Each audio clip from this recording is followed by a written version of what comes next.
Hello, everyone. Good evening. My name is Luiza Vaga. I would like to welcome you on behalf of the whole EduNation team. Let me just remind you that EduNation and EduNation Global is a community of teachers, a community which was initially born in Poland, in Warsaw, and right now is spreading around the world, and hence on Thursdays we organize webinars in English, on Tuesdays in Polish. I'm very, very, very excited and happy to see all of you here tonight. Please say hello in the comment section. Tell us where you're from. I will be introducing some house rules for the next couple of minutes, and I will be looking at the comments. But later on, when I run the actual webinar, I will be trying to focus on my merits and on my on the content of what I want to say. And there is my colleague. Say hi to everyone. Dear Elf, we call these colleagues who are waiting for your comments in the comment section, our elves, Santa's little helpers. So there is Elf, our elf in the comment section, who will say hi to you.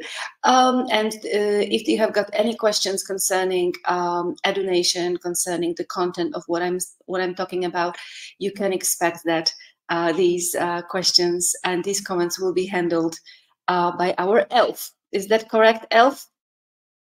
All right.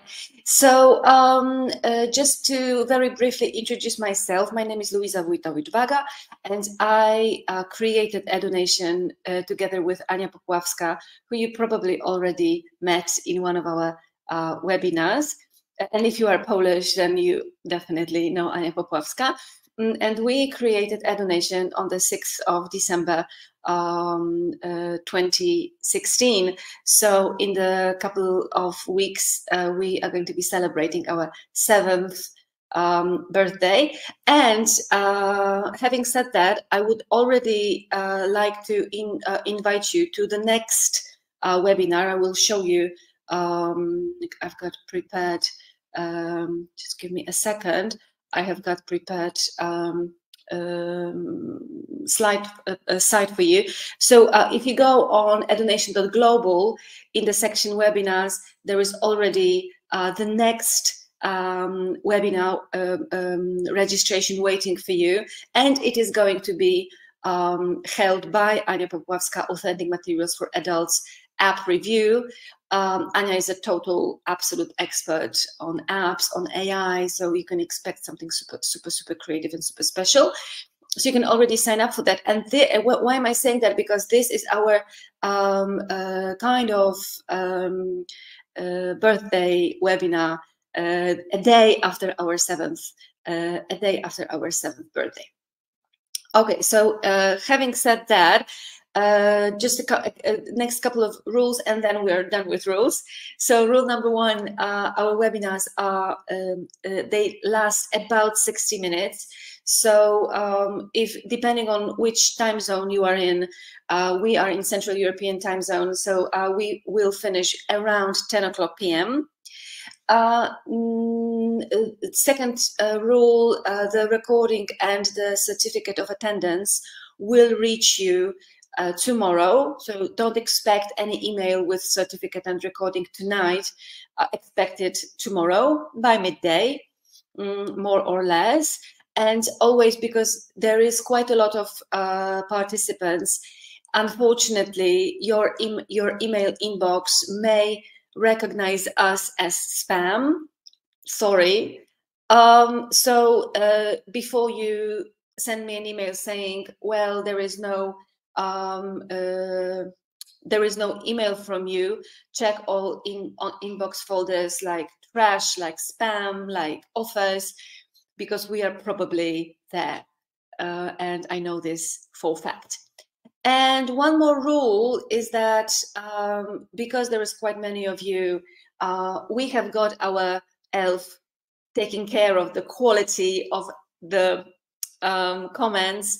Please remember that we are a community of teachers who like their jobs and who are on the very high level of manners. We are always successful, and our participants are always super kind to each other. So please ask questions, answer these questions, and remember that there is a golden rule: when we treat other people like we want to be treated, we are never wrong. All right, okay, so I said everything. 5 minutes of house rules are done. We are going to be starting the webinar. I am extremely excited about this webinar because this is a webinar on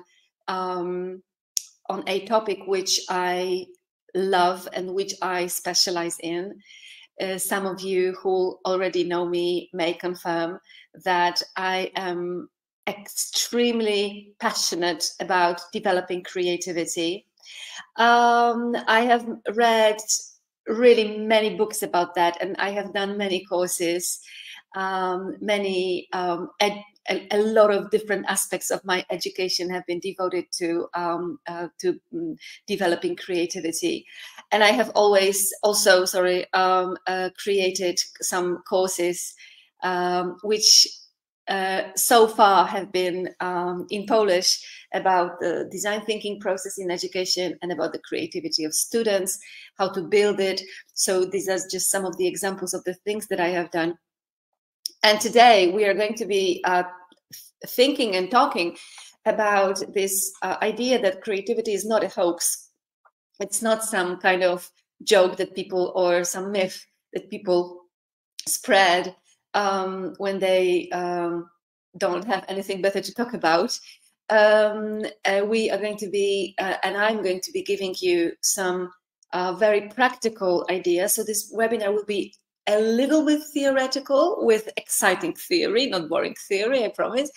And it's going to be very practical. When you see on the slide this sheet, this symbol of a sheet of paper with a green tick, this means that we are going to be talking about this exciting theory. And when you see a light bulb, you will recognize this. Right now, we are going to be moving to this practical section. So you will see both of these symbols on my slides. Creativity. So today we will be talking about developing creativity in your lives, in teachers' lives, and why it is important, not only in the job of a teacher, but also just in life. And I love these moments when I see that the fact that I work on my creativity all the time helps me in my private life very much. And I catch these moments when an idea hits me, and I cherish these moments. And I would like to encourage you to do that too, to be able to catch the moments when an idea hits you, when you come up with something that you have not thought of before, which has not been present in your life before. So and this is what creativity is. It is creating new ideas, creating new concepts, creating new associations. But by saying new, I don't mean such that have not been present in the world so far, because it is extremely difficult to come up with something, and probably unnecessary to come up with something that has not been present in the world, like something 100% completely new. But creating a new idea in your life, in your student's life, in your school life, in your classroom life, creating new concept which has not been present in your life before, and feeling excited about this new concept, new association. But also seeing things in a way that you have not seen them before. Maybe no one has seen them before this way. Maybe no one before, or no one you know, at least, has seen them in this way before or has done this thing before.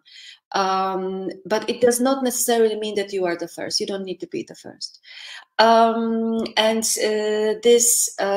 The concept of creativity, which I call my why, is for me, it is extremely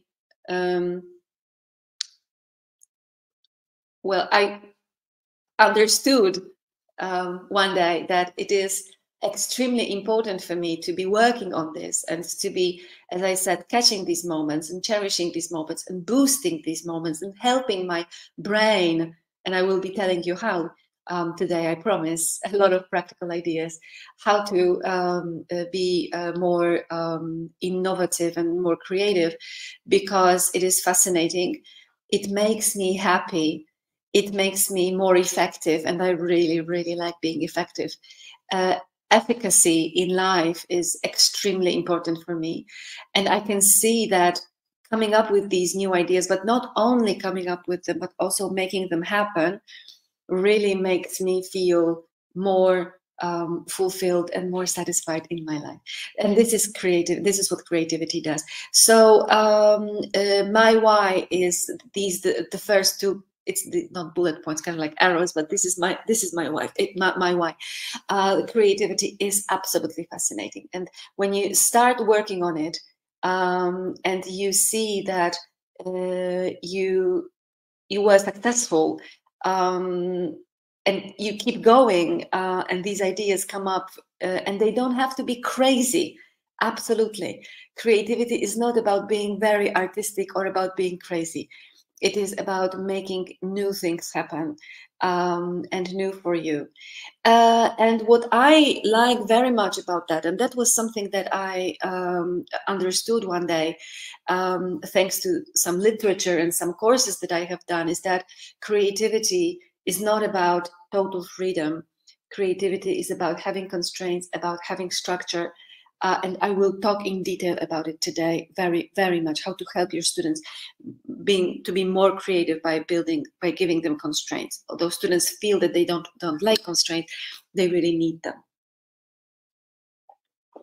Okay, just a sip of coffee. Okay, so we are going to be looking right now at these moments when we are most creative. So think about that.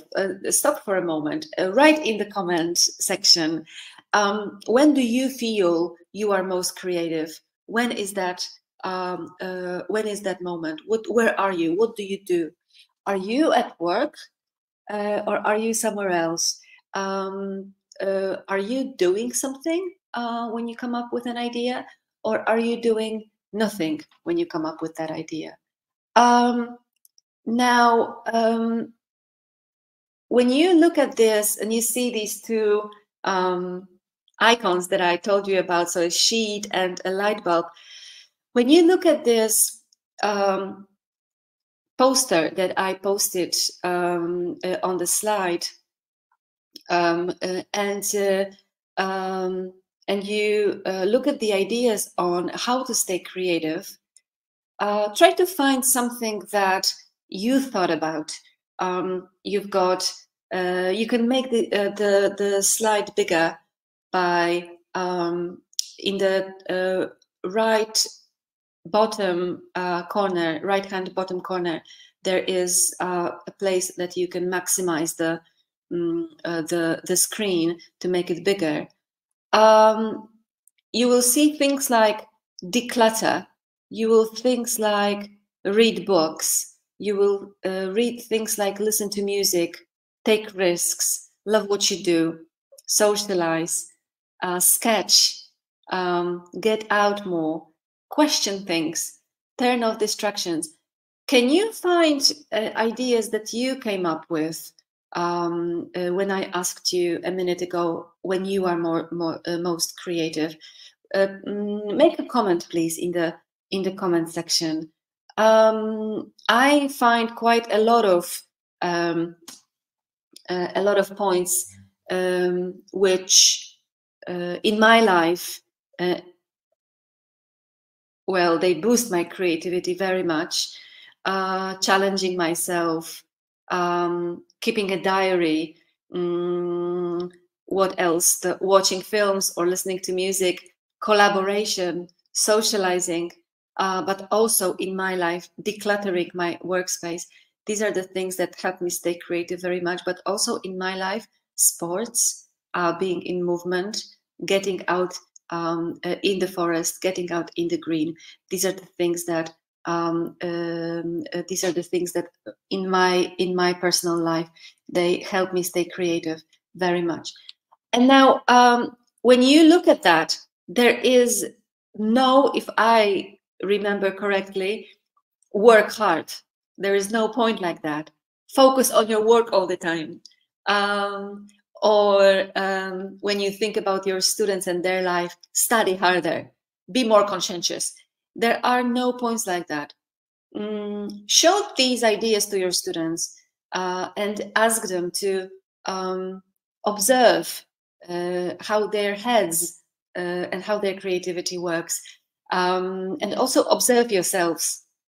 I'm sure that you will remember moments in your lives when you were extremely creative, or when you came up with an idea when you were in the bath, or when you were taking a shower, or when you were in the toilet. A lot of people say that they come up with ideas when they go to the toilet. That's true. Or when you go out, when you go for a walk, or when you drive. I come up with a lot of ideas when I drive. So, but everybody works a little bit differently, and everybody's heads work a little bit differently. So please remember about that, and also observe yourselves. Have a notebook, have a note or an application in your phone to take notes. And when you come up with an idea and you think, oh, that's such a good idea, or I like this idea, let's think about it more, write down where you were, what you were doing, because that means that your individual preferences create creative preferences like these moments. So I know very well, because I'm a jogger. So when I go to do my morning jogging, I know for a fact that I will come back, with an idea for something, but I don't know what it will be about. So sometimes this will be new ideas about my personal life, about my travels, about something related to my kids, about what I'm going to cook. Yesterday I went for a run, and I came up with an idea of what I will do when my kids go for a summer camp. So you never know what kind of ideas this will be. But sometimes I also notice that I have got an issue, a challenge at work, professional challenge, and I don't really know what to do about it. So I think, well, maybe this, or maybe that, or maybe this solution, maybe that solution. And then I know that I need to leave it. I need to leave this subject. I can't think about it. If I don't know an answer, I need to leave it, and I need to go for a run. And when I go for a run, maybe it's not going to be the first run, maybe in a couple of days, but there will be an answer. And sometimes this answer is super simple, and I think, how could I not come up with that earlier? Sometimes this solution is completely different, and I just love this. So to summarize, observe yourselves, and also tell your students to observe themselves, and to take notes where I was and what I was doing when this idea came up, when I came up with this idea, or when this idea came to my mind. So I'm sure that for all of you, at least one of these points on the slide will be your points. So think about it. Now, we will be talking a little bit about the creative myths, because quite a lot of myths exist about creativity. And as we know, myths are called myths because they are not true. It's a myth. It's not true. Creativity is for the selected ones. That's the myth. And I say, no, this is not true. Creativity is not for the few selected ones. it doesn't mean that you look at someone and you say, oh, she is creative and I am not creative. This student is creative and that student is not creative. It's absolutely not true. Every single person has a level of creativity that you can work on. And this is the beauty of this process. Creativity is something that you can work on. Creativity is something that you can develop. It's like a muscle. So we are going to be working, and we have already started working today on going to the creative gym, working on this muscle. This is a muscle of creativity, and in my opinion, muscle of satisfaction and muscle of happiness. So it sounds very good. So the creativity is not for the selected ones. Creativity is absolutely for everybody. The next myth that exists is that you need to be extremely intelligent to be creative. Only intelligent people are creative. And again, this is not true. High IQ is not the indication of creativity. High IQ is something different. Creativity is something different. People with low IQ can also be extremely creative, can come up with new ideas, can come up with new solutions. It's just maybe the sophistication will be different, but creativity and sophistication are two different things, are two separate issues, separate subjects. Next myth is that you are born creative and that's it. This is absolutely not true. You can raise your level of creativity. You can strengthen this muscle. You can work on this muscle. And I am a life example of someone who some years ago made this brave decision that I am going to be working on it today, as of today. And I did. And I truly think that on the my level of creativity is quite high. My level of ideas, but also efficiency and being brave, my courage, because these are things which are quite connected. So being brave, being courageous, being creative, being efficient, being effective. These are things which are very much interconnected. And what is very important, you can raise the level of all of these aspects of your functioning. So the level of, and your students too, of course. So this webinar is for both of these groups, the teachers and the students. So the more you exercise, sorry for the typo, there should be exercise, not exercise. The better ideas you have. And now you see that I have got light bulb. So that means we are working on practical ideas right now. Practical idea number one: practice every day. So how to practice every day? What I suggest to people who work on their creativity with me, because I have these mentoring sessions with teachers, with academic managers, and with school managers very often, you introduce something new every day. And I really like these ideas of doing things every day. Practice every day. Come up with something new every day. It can be something that you eat. It can be something you do. It can be something you read. It can be somewhere you go, or can be extremely. All these things can be from different aspects of your life. Just remember to practice creativity every day, and the ideas that I will be showing you, that you do them really every day, and not like once in a while.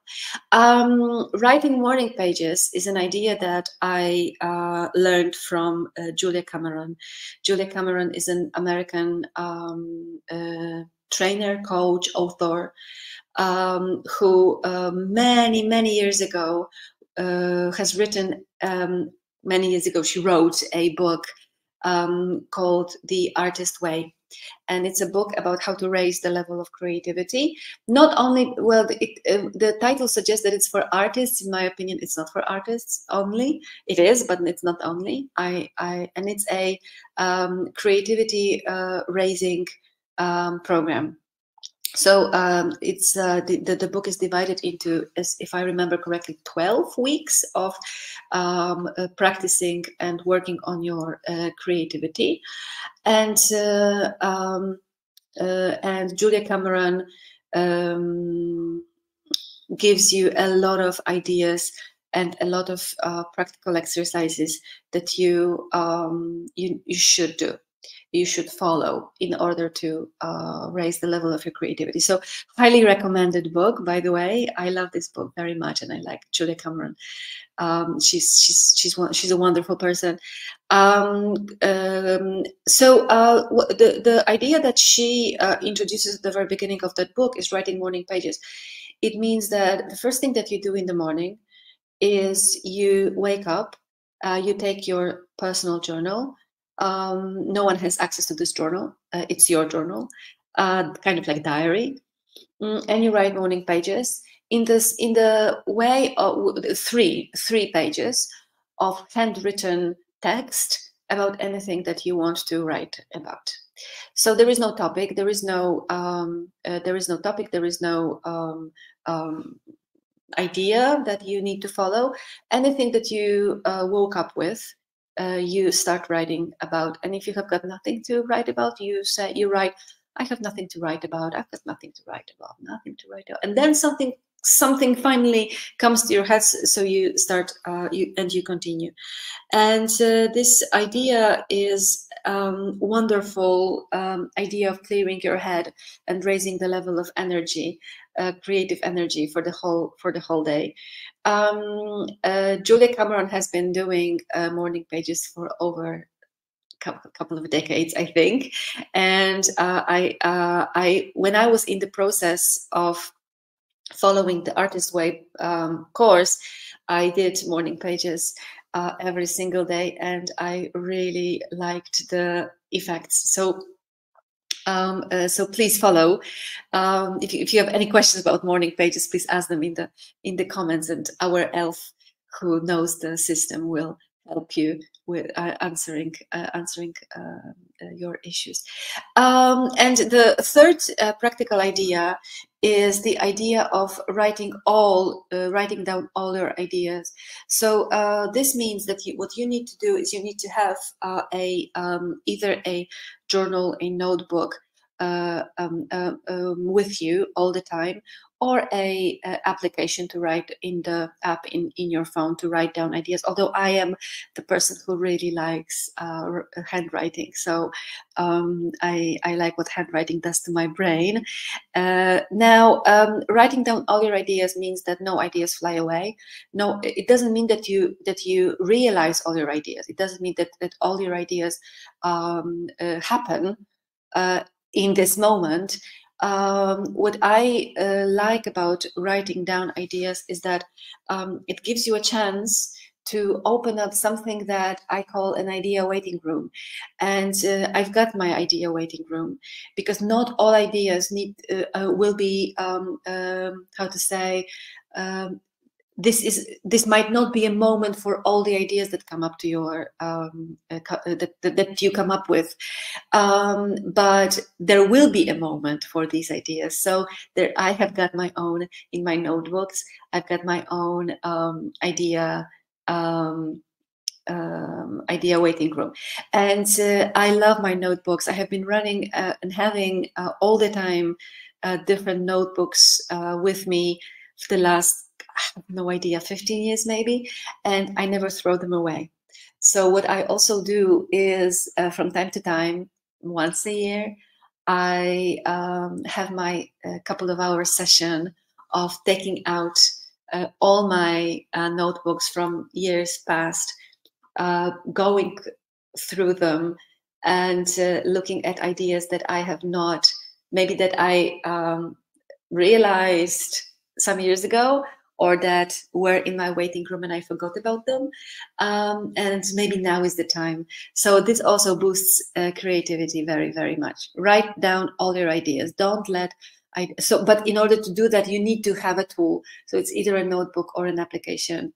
You will notice that ideas come up that ideas come to you, or you come up with ideas in the strangest moments possible, and then therefore you need to have a tool with you that will allow you to write them down. Because if you don't write them down, the day comes, the commotion comes, and you say, oh, I had this great idea, but I can't remember what it was. Or sometimes you will wake up at night and you will, and it happens to me very often that I wake up at night and I have an idea. I need to write it down, because if I wake up in the morning, the idea is gone. I'm sure about that. On the theoretical level now, pressure helps creativity. I know that this sounds strange, and maybe some of you will question that rule, but studies show that people get more creative when they are under pressure. You can write in the comment section if this is about you or this is not about you. If you are under pressure, you come up with better ideas. So what it means for you, what it means for your students, is that you can introduce working under strict time limits, or and also, in order to do that, having a timer. And I have my timer as well. I need to have a timer to know what how well I'm doing with the time, and I'm in the right moment, so you don't need to worry. Now, so working on the strict time limits, if you ask your students to do a project, if you ask your students to discuss something, if you ask your students to do creative writing section together, you need to give them very strict time limits. The timer should be seen by them, and you will notice that the ideas will be better. Also, if your students see the timer and you see the timer, like I see my timer all the time here with me, I see it, and you can notice sometimes that I just click something because the screen goes dark and I can't see my time, and it means that you don't digress. You stop discussing things which are unrelated. You only focus on what is the job to be done, and then when you focus on this job, the ideas start coming. So this is an idea for your students and for your classroom, but also this is an idea for you when you need to come up with some ideas for, I don't know, for some kind of project. Give yourself a time limit, and it needs to be strict. By saying strict time limit, I say don't give yourself, oh, let's time 2 weeks. No, I say let's time 20 minutes. How many ideas can I come up with in 5 minutes, in 7 minutes? Very, very strict time limits with a timer. Now, on the theoretical level, I already mentioned that a couple of minutes ago, what helps creativity, and this is very difficult to believe at the very beginning, is that when you have defined structure and when you have constraints, time constraints, which I mentioned a minute ago, but also different types of constraints, you will see that this defined structure, the end constraints, will help your creativity. There is something called the paradox structure, and this is exactly about the constraints and about the how it boosts creativity. And the structure paradox was described by a psychologist. I can't remember, unfortunately, the name of this psychologist from American, obviously, who ran experiments in 2 playgrounds, and one of the playgrounds was fenced, and the second playground was not fenced, so you didn't know where the beginning and the end, or what the exact territory of this playground is. And there were 2 groups of kids placed in these 2 playgrounds, and the instruction was, you can play wherever you want, and you can use all the tools, all the structures on the playground, the seesaws and swings and whatnot. You can do wherever you want, whatever you want. And then they were filming those kids playing in the fenced playground and in a completely free playground. And it turned out, which was very interesting, and hence the structure paradox, was that when you have got fence, the kids who were playing there, they used practically all the territory of the playground, because they knew where the playground finishes, where the territory ends, closes. Now, those kids who were open to go wherever they wanted, they were all playing very close to each other. It is very safe surrounding, let's say.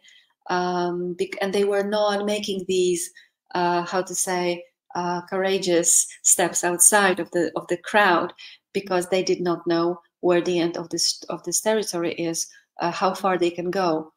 And this is called the structure paradox.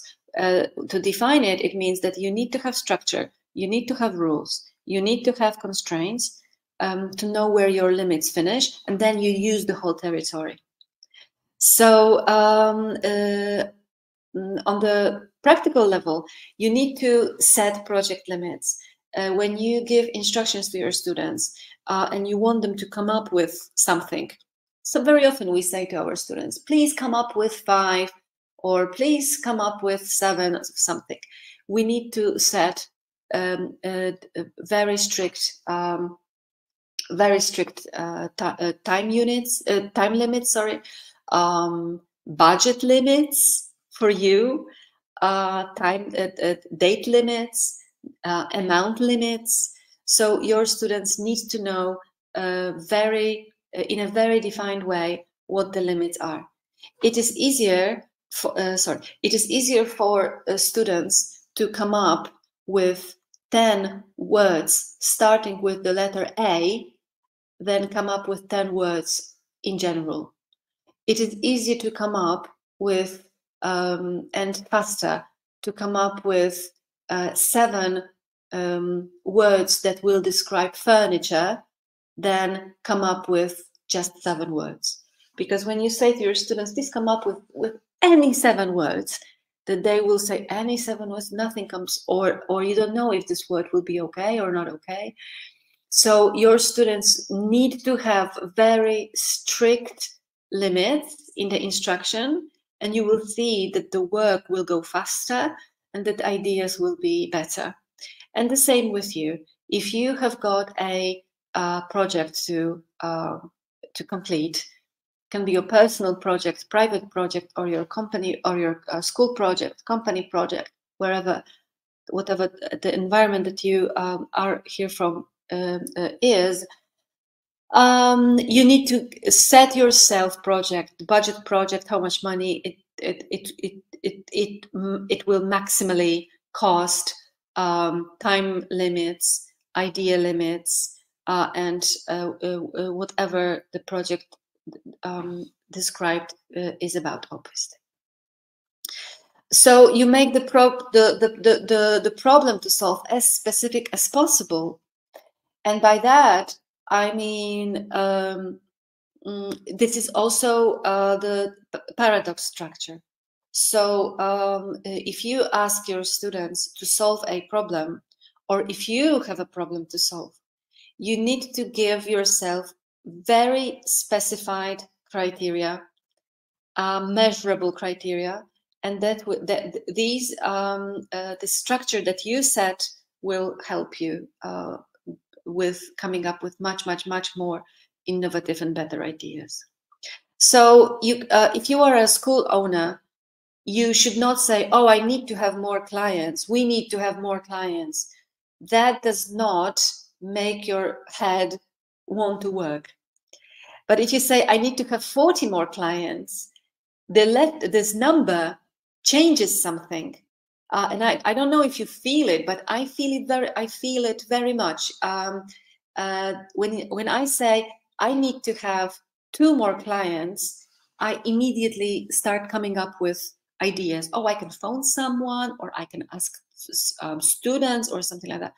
When I say I need to have 40 more clients, I start thinking, okay, maybe Facebook advertising, maybe posters outside, maybe leaflets, maybe this, maybe that.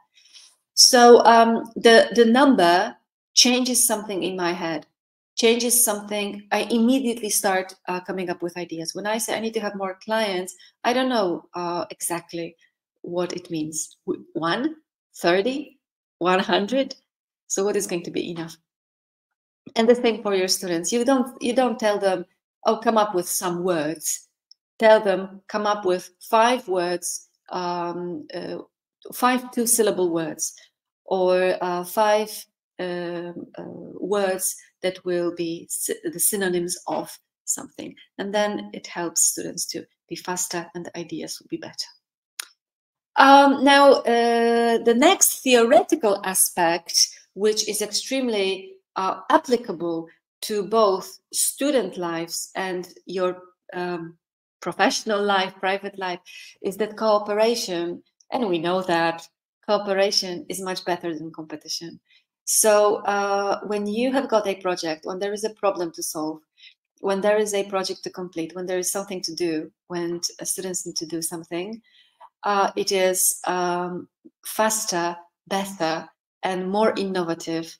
The ideas that come up with, and the final solution will be faster, better, and more innovative and more creative if more people worked on it. So the team is extremely important. But what you need to realize when you have a team of people working with you is that there will be an idea that this group will decide that this is their idea to complete and their idea to realize, and the ownership of this idea will be the ownership of the group and not one person. And this is extremely difficult, because what I mean by that is, imagine that you organize a brainstorming session in a team. And the ideas of brainstorming are very simple. You write down all ideas, you come up with all ideas you come up with, you say, you are not afraid of, there is no criticism, and everything is written down. So there is this generative phase in brainstorming. If you do brainstorming in your classrooms and you ask students to come up with some words, some ideas, and so on, everything needs to be written down. No criticism, no reaction, no praise as well. Just no reaction whatsoever. You just write everything down, and then comes the evaluation. But that's later. And then when you come up with an idea, and someone comes up with the next idea, and then the third person comes up with the idea, and fourth and fifth. They come up with these ideas because something was before them. That's how creativity works. We build on ideas. So I say red, you say purple, someone says purple, the next person says bishop, next person says bishop, the next person will say Bischofshofen, and so on. So that's how creativity works. We build on ideas that someone else came up with. Will that fourth person come up with Bischofshofen if someone before did not say bishop? Probably not. And that's why the owner of the idea is not the fourth person, but the whole group, because someone said red, someone said purple, someone said bishop, and the fourth person said Bischofshofen. And then someone said, oh, Bischofshofen, what a good idea. Let's go there. There is it's the famous place for ski jumpers. This is the example that I gave you is the example of, to understand that the owner of the idea that we finally accept is not that person who uttered it or expressed it, but the whole team, because it was the consequence of what was said before. And the team needs to understand it, and you need to understand it, that, oh, it was my idea. Well, yes and no. It was the team's idea. It was the consequence of the whole team. So in order to do that, you need to understand it, and to be how to say, and to be successful. You need to understand that creativity is a process that needs to be managed, And there is something called creativity management. And when you, for example, when you organize a brainstorming session, there needs to be a moderator and there needs to be a manager of that, because otherwise it will all fall apart. So when you decide that this moderator or manager will be you, you need to understand that, first of all, people need to have good fun.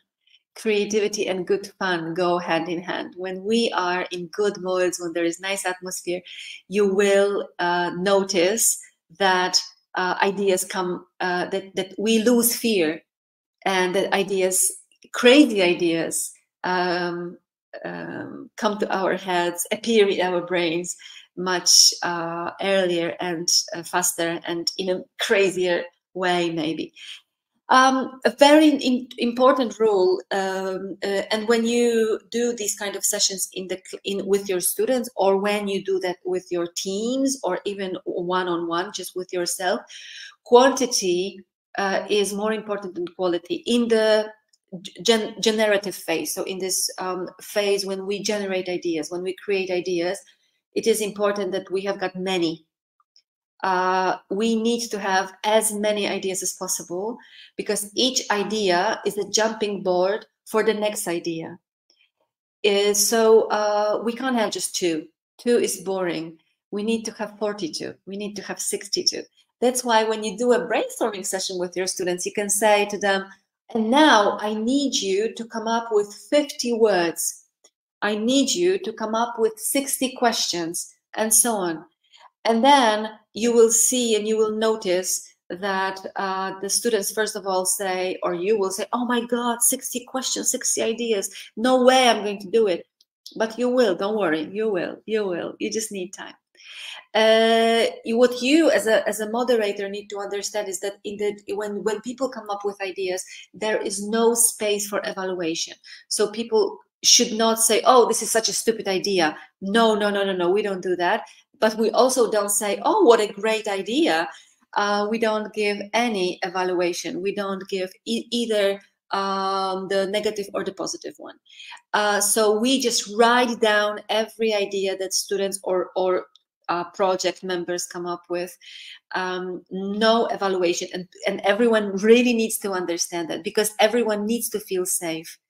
When we feel psychologically safe, we will come up with some crazy ideas, irrational ideas, and this irrationality is also important, because then we take an irrational idea and we think, okay, I know that it's irrational, but I like it. Can we try to rationalize it? And it is also quite a nice process. So we turn off our internal critic. Oh, there's a typo again, I'm sorry. So we turn off our internal critic. We turn off all external critics. The internal critic is the biggest enemy, I think, because people in the, they will say, oh, I don't want to say that. Maybe I won't say that. But it's we kind of we are our own censors, and we should not do that. So internal censorship should be turned off. So we need to have that rule, turning off external critics and setting clear rules. And a good idea to introduce this is asking students to draw one another. And when you want to introduce the rules of turning off internal critic, turning off external critic, you can ask your students to sit in front of each other and draw each other. And then the rule is, there is no internal criticism, there is no external criticism. We just like everything we see, and there is it's forbidden to say I'm sorry.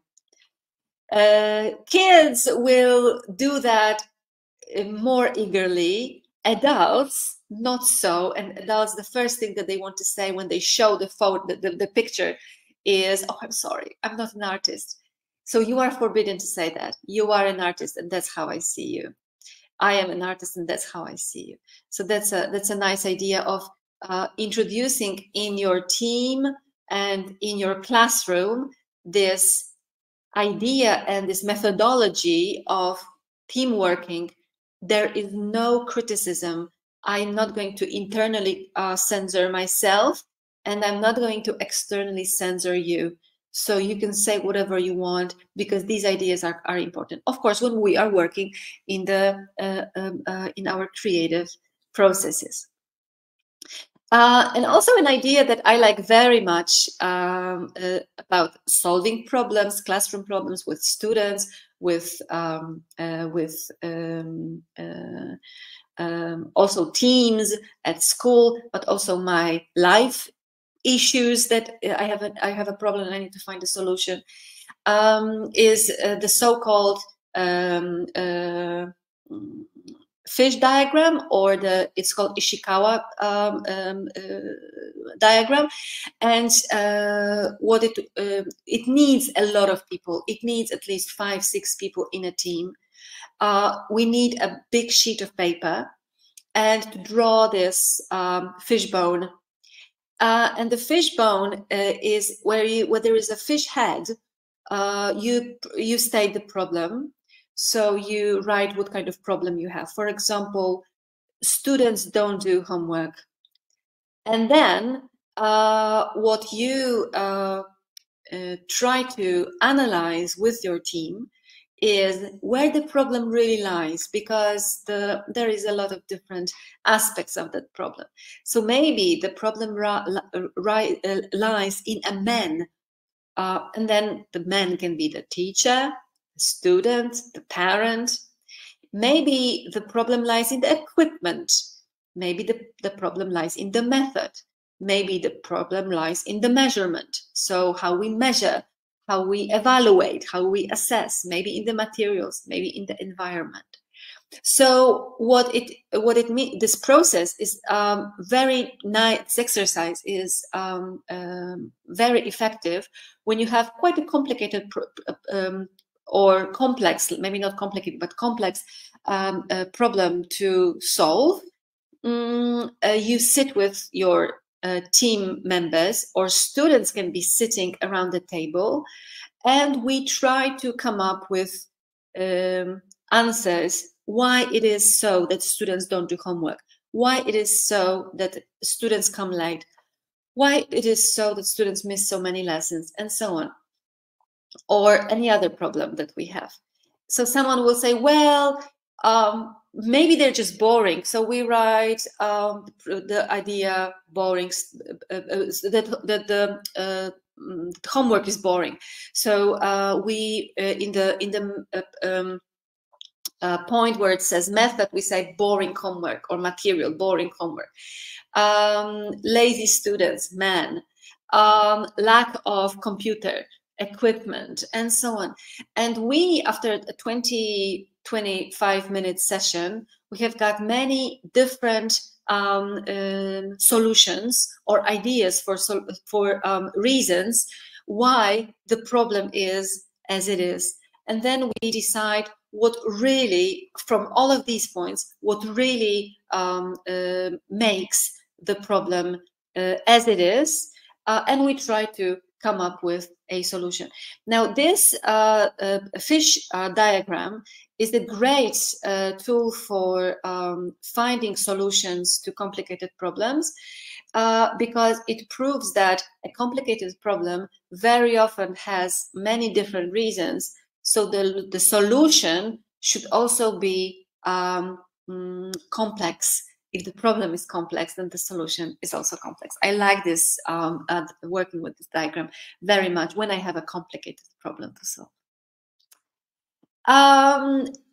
Now, for example, with ideas or with problems such as students who do not want to cooperate, or parents who are not helpful, or conflicts between staff members, you can suggest in your team that we have that problem, we want to solve that problem, let's work on it using the fish diagram, or the Ishikawa, as it's called, because the guy who came up with it was a Japanese man by the name of Ishikawa. And then you can try to understand deeper levels of that problem, not just the first point to say, oh, students they don't want to cooperate, they're just lazy. But maybe there is more to it. Parents are not helpful. They don't care. Maybe there is something more to it, and so on. Okay. Now, the last thing to remember, and it is quite important for me to say that, is that when you want to stay creative, what you need to understand is that there are two things which kill your creativity. One is criticism, and the second one is not accepting failure. We need to understand that when we are in the creative process, there is no failure, there is only lesson. And as we are building our creativity, and we want to stay more and more innovative, there will be failures and there will be lessons to learn, and we just need to accept it and react to it with a smile. So no criticism and no failure, just lesson and reflection. And then our creativity is on the right path to grow. Okay, we are almost done. Thank you very, very, very much. Before you go, I would like to mention that teaching students creativity is something that will make their lessons and their work more effective, and it is one of the methods of teaching effectively, being an effective creative teacher, but also teaching students how to stay effective. And I would like to invite you, if the question of effective teaching is important for you, I would like to invite you very much to a course that I have prepared for you some time ago. It's a course in English. Let me show you for just a moment the course. And this course is where am I? Here. The course is a course which shows you how to teach your students in a way that they will remember better. And also there are aspects of creativity there which help you to be more effective and which help your students to be more effective learners. So there are 20 lessons in that course. Let me move you to the lessons, and on the screen you see the address of that web page. So this course shows you how human memory works, and there are 3 lessons related to the memory, and also the rules of effective teaching, the myths, the forgetting curve, the rules of effective teaching. There is also part of creativity there. Manipulating your students' learning time, different processes in the brain. And in the second module, I'm sharing with you what your students must know about food, about sport, about lifestyle, about the strategies, about mnemotechniques, about retrieval strategies, and also methods that they need to use at home. And these methods are extremely, very, very much related to being creative. There are chain of associations. Associations is a wonderful creativity boosting exercise. Graphic methods, mind maps, keywords, all of the points which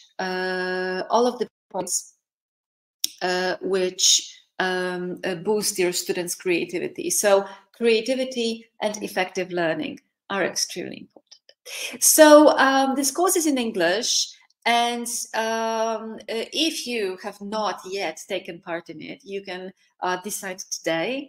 And if you click on register on the web page, the address you see on the screen, and also there is an address in the comment section, you will see that there is, and if you click on register, you will see that until midnight today, there is a discount for the webinar takers, those who were with us registered and live. So you can buy this course today. If you buy in Polish, then 50 zloty less, and if you buy in euro, then 10 euro less by midnight. So I hope that I will see you in the course.